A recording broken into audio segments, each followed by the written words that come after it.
After. I'm your host for today. Authors Love Bookstores is a weekly online program held on Wednesdays. I host and produce this program in conjunction with fellow writer Kimberly Hensel-Lawrence. Our goal is to highlight indie bookstores across the US and Canada to tell you what makes them so special and to talk about what you can do to support their continued survival. If you're watching live with us on Facebook or YouTube, feel free to post a question via the comment, and we'll get to as many as we can. Today, I am thrilled to welcome Whitney Scharer. Whitney holds a BA in English Literature from Wesleyan University and an MFA in Creative Writing from the University of Washington. Her short fiction, essays, and interviews have appeared in numerous publications, including Vogue, The Telegraph, The Tatler, and Bellevue Literary Review. Her first novel, The Age of Light, was a Golden Globe and Indie Next bestseller and named one of the best books of 2019 by Parade, Glamour Magazine, Real Simple, Refinery 29, Booklist, and Yahoo. Whitney is the recipient of a 2020 Massachusetts Cultural Council Artist Fellowship in Fiction and has been awarded residencies at the Virginia Center for the Arts and Ragdale. She grew up in Denver, Colorado, and now lives with her husband and daughter in Arlington, Massachusetts, where she is at work on her second novel.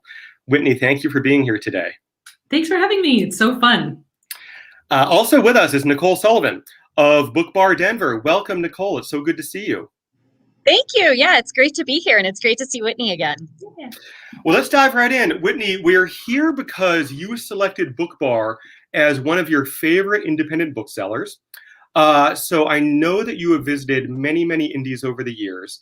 And my question for you is, what makes this bookstore special and what makes you love it so much? So there is so much about BookBar that I think is so special. And I have to say, first off, I've actually only been to BookBar one time, but that because I don't actually live in Denver and I visit very infrequently. But even just going there one time was enough for me to be like, this place is amazing. I went there with one of my oldest, dearest friends, and I was visiting Denver. I was seeing my family, and I was on book tour. So I was at BookBar in 2019, and she was like, "Oh, you have to check out this cool bookstore. It's so awesome. They have wine and they have food, and it just has this amazing vibe." So we went there, and Nicole was kind enough to show us around the whole space, which was it's just this magical space. I really loved it. I loved everything about it. There's cool drawings on the walls, and there's of course there are obviously books everywhere. There's a an apartment, an Airbnb style little apartment for writers who come and present at the store. And I was like, oh my God, that's so cool. Because it's sort of like Shakespeare and Company in Paris. You know, they have that little garret apartment that everybody always hears about. It reminded me of that. And there was also this beautiful outdoor space in the back. So it just felt kind of inside and out. It was just this cozy, wine-filled, book-filled, magical little space. And I vowed that every time I go back to Denver from now on, I'm going there and buying piles of books. I love that. Wine-filled and books-filled sounds like sort of the ideal sort of a space. That sounds amazing. I mean, why isn't every bookstore like that? I don't know. I love that. Thank you for sharing that. Nicole, I would love to ask you a couple of questions about BookBar to kind of let our viewers find out a little bit more about the store sort of from the inside. So a couple of things I always love to ask booksellers. And one of them is about events, because I love live events at independent bookstores. I think that they are so unique and interesting and sometimes quirky and sometimes unexpected and can be amazing in a lot of different ways. And I was wondering if there are one or maybe a couple of live events that stick in your mind as especially memorable in some way. Yeah, the most memorable things are always, when something crazy happens. Yeah, I love hearing these stories from booksellers also. I think one of the most memorable ones, and I don't want to bring the room down, but we hosted a drag queen story time, which we do frequently. We try and do them quarterly. This was, gosh, it was pre-pandemic, obviously, when we were still hosting events. I had gotten a tip that we were maybe going to be vandalized by a neo-Nazi group in Denver. Oh my God. The day before the event, this group had been putting stickers on, businesses that were inclusive. And so we were one of the stores. They got stickered. And we were hosting drag queen story time the next day. And I just knew that something was going to happen during this story time. So we had the news here on hand, just, filming the story time, but also thinking that there might be something newsworthy that was going to happen during this event. We had plainclothes police officers staked out all around the building. And sure enough, right in the middle of story time, somebody dressed all in black ran across the street and spray painted all over our windows. And meanwhile, there are these families. I mean, this was a packed event. We had probably, oh my gosh, dozens and dozens of kids in here. So they were all witness to this, and you could smell the spray paint wafting through the store, and you could see, the cops running after this guy, and they ended up tackling him in the alley and arresting him, and his backpack was full of evidence and full of stickers. And meanwhile, our drag queen storyteller was just so lovely. She didn't break stride at all. And she was just like, well, kids, sometimes, things happen in life. And she just like nothing had even happened. She handled it so well. The news caught the whole thing. So of course that's one of our more memorable events. So it was on the news that night. And then we got a lot of feedback after that, both from, members of the community that were like, good for you. So glad that you're doing this. And then also, of course, some that are like, how dare you, bring kids into this. And so it kind of developed a life of its own. I spent several days replying to people's comments. Wow. Both kind and not so kind. Yeah. Oh my gosh. We've asked that question of many, many booksellers over the last year, and that is the first anecdote to feature neo-Nazis. So and plainclothes police officers and drag queens. Yeah. I mean, it's that combination, and that's amazing. You know what? It might be because I'm here, which sounds really weird, but I will tell you why I say that. I went to Paris like last year. Oh, here comes my dog. Both of my dogs are rushing into the room right now. I'll show you them later. But I was in Paris at the end of 2019, and I went to this beautiful little bookstore called the Red Wheelbarrow, which is like this English-speaking bookstore, unbelievably awesome. And the night before I was there, they had gotten vandalized actually by the fascist people who owned the store next door. So so anyway, I wonder if it's that, we're here together and that's why you're here. Something about you, Whitney. You attract fascists, yes. They were like, the fascists, they've been here forever, they've never done anything, and all of a sudden they did. It was completely crazy. I was like, I don't know what to tell you. Anyway. Yeah, I mean, note to self, don't do a joint event with Whitney in person, I guess. Yeah. You know what? I think that happened actually right after you were here at the store, Whitney. I'm kidding. It wasn't. We're putting two and two together here on Authors Love Bookstores. Nicole, another book selling question for you. And this is one that I love to ask because people have all kinds of different takes. But one of the things that people love most about going into independent bookstore that completely distinguishes it from more of like a big box type of an experience, or definitely an online experience, is getting the book recommendations and talking to the booksellers and kind of going through sort of the hand selling experience. So I would love to hear a little bit about your sense of what is the art of making a good book recommendation, and do you have any sort of go-tos that you always love to reach for when people are asking you for ideas? Yeah, I'm glad that you said that you used the word art, because it definitely is an art. It's, yeah, we talk about it as being the art of hand selling, because it is it's a dialogue, you know, that booksellers have with customers. And I always train new booksellers on, you know, it's like anything. You need to be able to kind of read people. So sometimes customers are more willing to have a conversation about what they're reading, what they want to read, whereas some customers just, they come in and they don't want to talk to anybody, and they know what they're looking for, or they don't, but they're less willing to engage in a conversation. For us as booksellers, of course, it's always more fun when customers are willing to engage in a conversation, and we can talk about the books that we've read recently that we love. But really, it's all about just kind of sensing what that person is, if they're searching for something or if they're not. Asking leading questions and open-ended questions, you know, like, what's the last book that you read, or what are you reading now, or if you're shopping for a gift. So it's a lot of sort of digging and but also making it conversational. You know, we don't want to ever sound too salesy, because that definitely can turn people off. Yeah. So is conversational and casual as we can make these conversations. It puts customers at ease.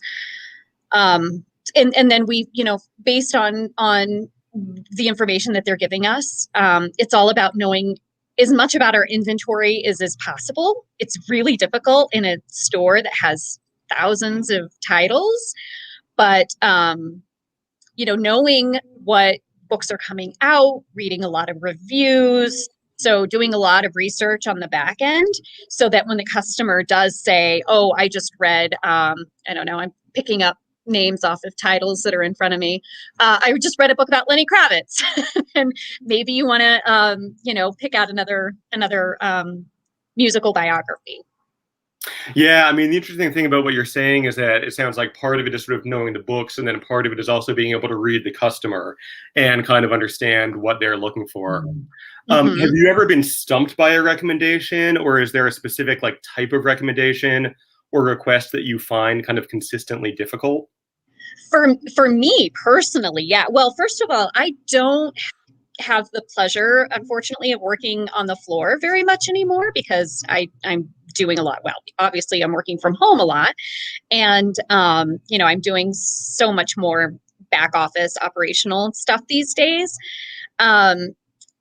For me personally, and because our inventory is largely focused on literary fiction and nonfiction, and a good supply of children's books, I get kind of stumped by requests for, certainly for like YA fantasy. That's completely out of my realm.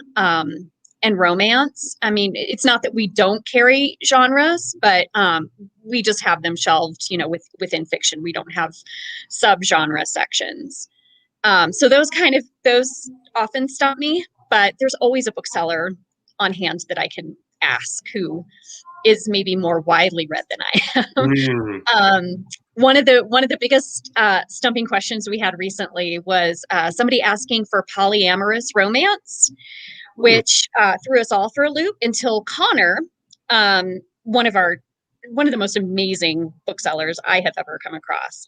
He was like, "Oh yeah, I know a couple," and he just went around the store and picked out a few things, and I was shocked. I was like, "What? I would never have found those." That's it was amazing. impressive, truly impressive. Yeah, I mean, props to Connor for knocking that one down. For reading loudly. And reading, exactly. Right. Okay, one more book selling question for you, Nicole, and then Whitney, I'm going to turn to you with a writing question. But Nicole, a lot of the people who watch this program are themselves writers or aspiring writers, and you know, there is this whole sort of world of interaction between writers and independent bookstores. It can be complicated sometimes, and I would love to hear, any advice that you might have for debut or debuting authors, and especially if you think there are mistakes that people make in terms of reaching out to indie bookstores. Yeah, I mean, I don't think there aren't too many wrong ways to do it. We get contacted by authors through social media, through email, through phone calls. Often, when we were open to the public, authors walking in and dropping off their books for consignment, or even authors that have a finished book, maybe just they're in the neighborhood or they're on book tour, and they pop in and just say, hey, I'm an author, and if we have their books on our shelves, we love to ask them to just take a minute to sign them. There's no wrong way to do it. I think that the best advice I could probably give is do your research in the industry, and know, get to know kind of the basics of indie bookstores, and the fact that it's just like most indie bookstores are much like any other small business. That the margins are razor thin. We're all working really hard for low pay, and that's just kind of the industry. And know, do a little research into the relationship between Amazon and indie bookstores, and the answer to that is there is no relationship, and Amazon's a dirty word to us. So if you're an author and the first thing you come in, the first thing you say is, it's got a such and such review on Amazon, that's going to shut down the conversation pretty quickly for most booksellers. Yeah.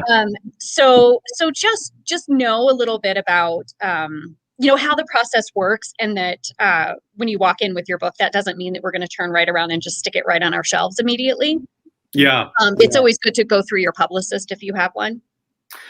Yeah, that's great advice. I mean, with respect to the A word, I know another bookseller had talked about, looking at authors' sort of online profiles, and if all of their links on their webpage and their Twitter and their Facebook, like the only thing there is like, buy my book at Amazon, click here, like that was somewhat of a turnoff. That they were an author who was not necessarily that committed to indie bookselling. Exactly. Yeah. Interesting. Yeah. I was just going to say, it's a good idea to go back and take a look at your web presence and your social media as an author, and make sure that you're giving as much love to indies as the other guys. Yeah. Nicole, do you like bookshop.org? Like, is that a good way for you feel good about being supported through them? I do. Yeah. And it's been, not every bookseller is. I think most booksellers are. I think it's still a new platform, and so people are still kind of figuring it out, and there are a lot of booksellers that are still a little bit leery about it, and maybe not quite as trustful. I think it's a great way. It's a fantastic alternative to the problem of Amazon. And the biggest problem with Amazon is that people are familiar with it being just like a super easy one-click solution. You click once, boom, you've got your book.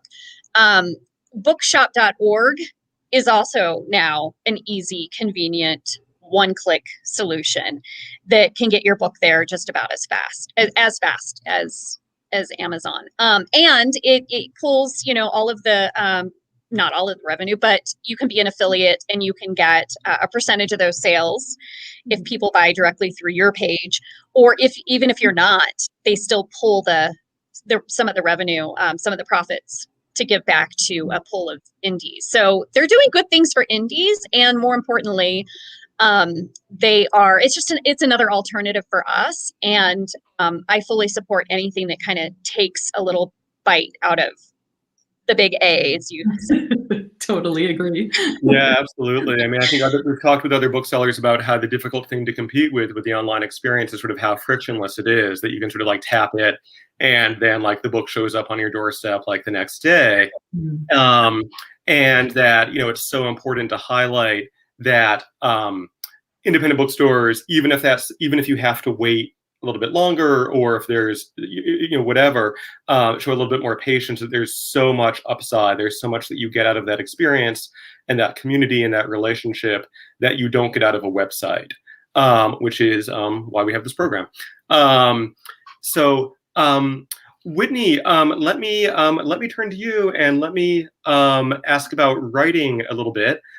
We have a question from the audience about how the pandemic has affected your creative process, which is actually exactly what I was about to ask you, which is, are you able to be creative, and what have you been doing?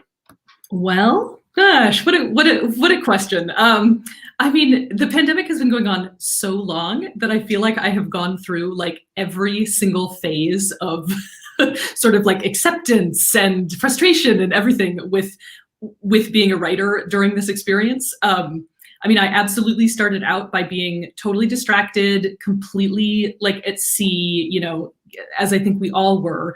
And as we all have, I've kind of had to accept that like this is going on. It's going to stay this way for a while, and I damn well better get something done, or I'm going to feel pretty bad about myself at the end of the year, 2 years, however long we're stuck in this. So, I mean, I have been able to be creative, more so lately. I think like within the past couple months, I've put all sorts of like accountability things into place for myself. Like I meet up with a friend online almost every single day who's also a writer, and so we know that we're both writing and working at the same time. And I've written some personal like essays and stuff. I've written some stuff that's not novels, and that was fun, and sort of felt like a little bit freeing to do something other than the big project that I'm working on. And I have made progress. Joe knows me, outside of this interview, and knows that I've like started and abandoned a couple different things within the pandemic. But now I'm working on a project that I'm pretty excited about, and I plan to finish. So. That's great. Thank you.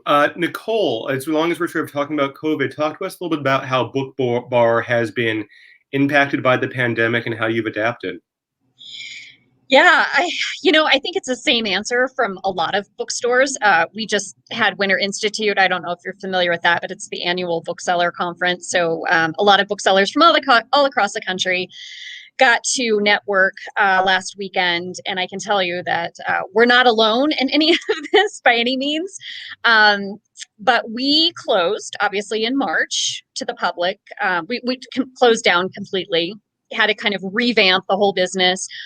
Literally overnight, our business went from, in-person in-store sales to online sales only.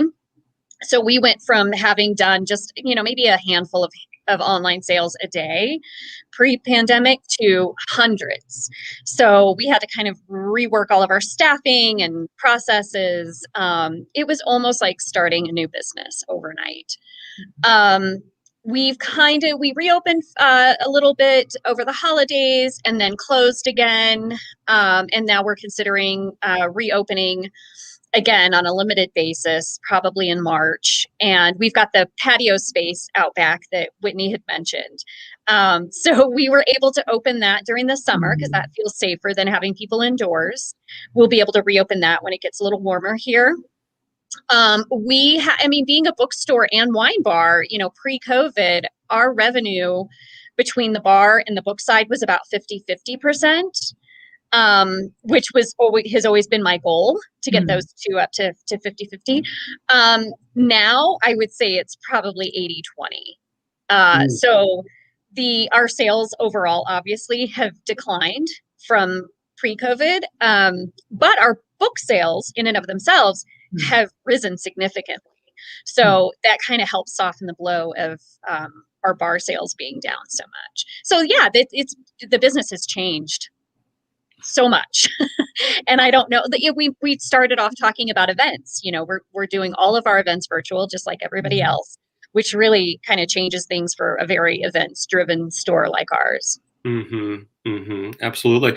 What are you finding people want to read during COVID? I mean, I feel like sort of early in the pandemic, sort of people went through a phase of reading either about sourdough bread or about like plagues, like, like it was like one or the other.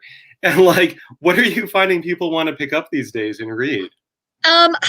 We went last summer, right after the murder of George Floyd, of course, like most bookstores across the country, we were selling so many anti-racist titles. People were really wanting to kind of dig in and do the work and rectify, what had happened and what we had witnessed.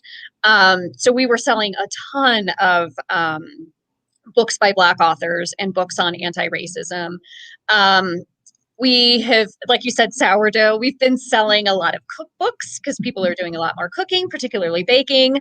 Kind of, self-help type books.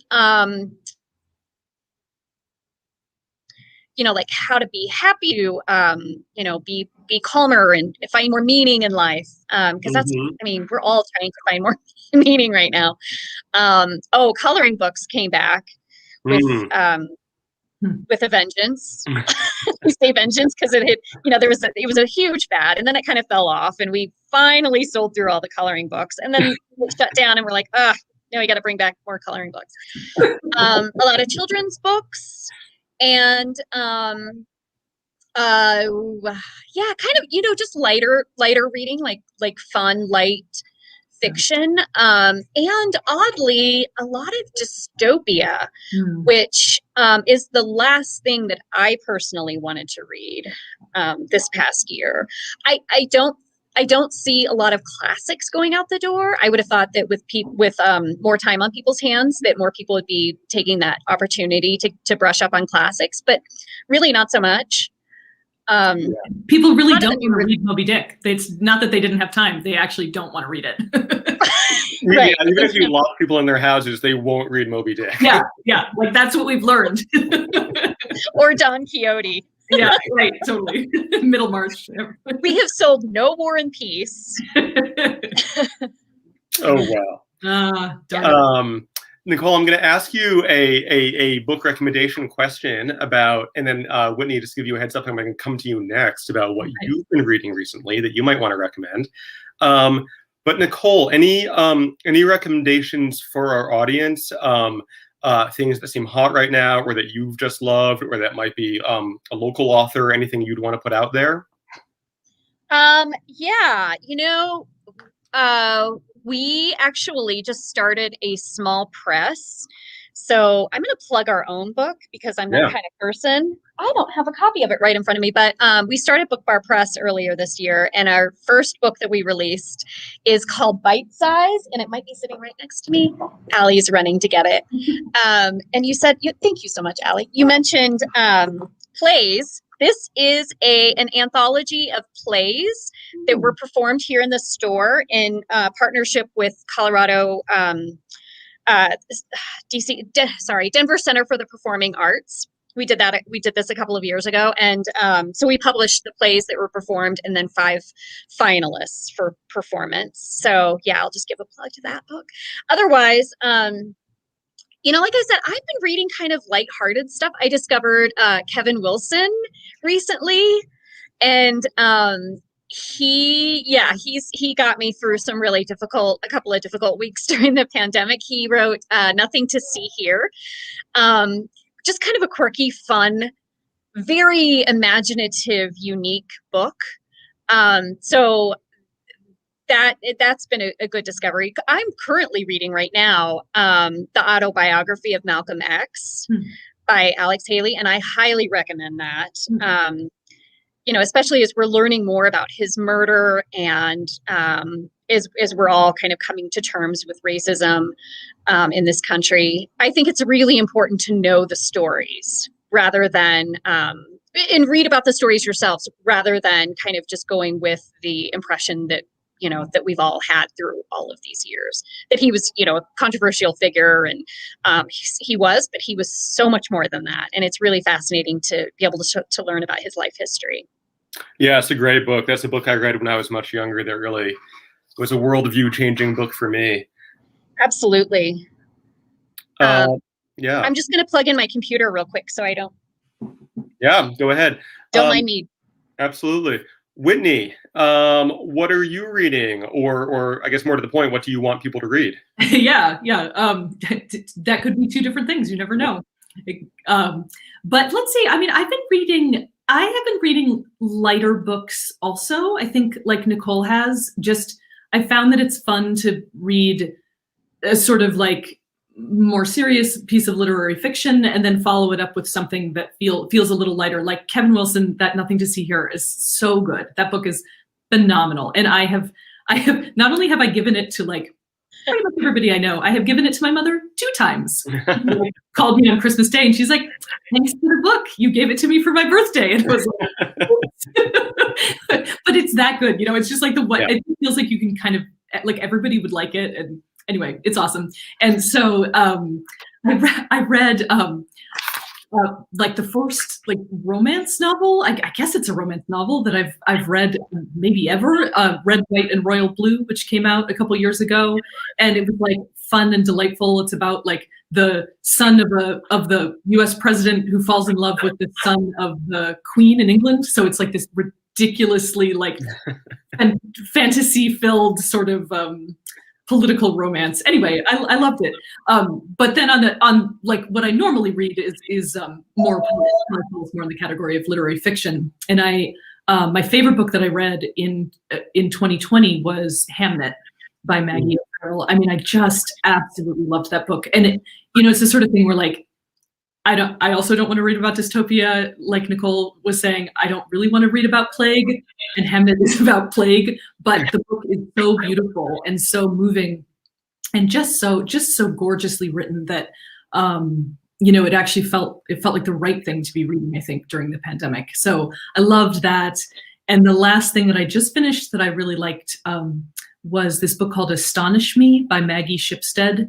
And it came out, I guess, maybe 2014 or something like that. And I read it because she apparently has a new book coming out this summer called The Great Circle. I think it comes out in June. And it's this kind of sweeping historical thing. And my agent was raving about it. And I'd never read any of her work. So she's written 2 books, Astonish Me and this book called Seating Arrangements. And I loved Astonish Me. And now I have to read Seating Arrangements too, because her writing is exquisite. That's great. Those are wonderful recommendations. Thank you for those. We are starting to run down on time. Nicole, I just want to come back to you with a question that we'd like to ask booksellers as we're winding up a show. A lot of people in our audience, as I said, are aspiring writers. I think a lot of people also like to fantasize about being booksellers. And sort of love the idea of working in a store or owning a store or something like that, but don't always necessarily know everything about the reality of it. I wanted to ask you if you would complete this sentence. Running a successful bookstore is part hard work, part luck, and part what else? Passion, for sure. Because without that passion, the hard work just gets a lot harder. And you, for this business especially, I can't imagine that anybody would open a bookstore and not absolutely love books and love to read and everything that comes with that. So sure, passion is I a love that. necessary. It's a great answer. I love that. That's wonderful. Nicole, tell the people at home what they can do to support BookBar right now. How can they pick up some books from you? So it's super easy. Just go to bookbardenver.com. You can order books online, just like the big A, and it can be shipped directly to your house, no matter where you are. Gift cards are available. We sell e-gift cards on our website, so you can purchase those on the website. You can use them on the website, no matter where you live in the U.S. And then also, like Whitney had mentioned, Bookshop. That's a great alternative as well. If you already have a Bookshop login, or if you don't, you can choose BookBar as your designated store, and that supports us. And even if you don't choose BookBar as your designated store, just by shopping at bookshop.org. Indies benefit from that. Fabulous. Thank you so much.